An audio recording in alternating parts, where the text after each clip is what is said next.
So first off, what is a mode? A mode is basically a reordering of the notes of a scale. It's like we're shifting over and changing the note we start on.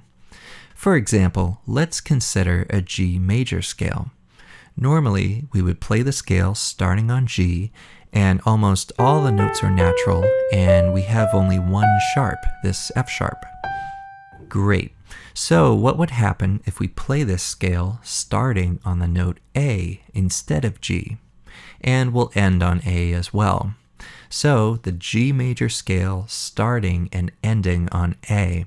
Let's hear what that would sound like.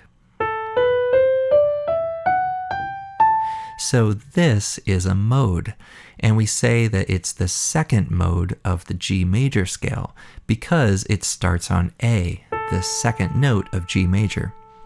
So in the end, we get this new kind of scale that starts on A. It's not major and it's not minor, it's something else. We call this one the A-Dorian mode, but we'll go into specifics later. It's just a different half-step, whole-step scale pattern.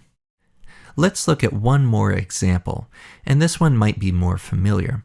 Again, imagine we're looking at the G major scale, and suppose we start playing it from the sixth note, the E, and we play through the whole scale until we reach the next E. So I'm going to drop this down an octave like this, so it's easier to read. So here we go, the notes of the G major scale starting and ending on E.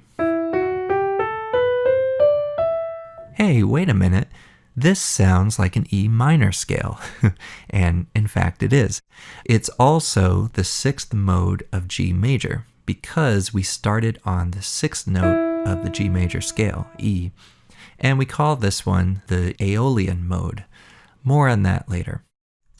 So that's the idea of what a mode is.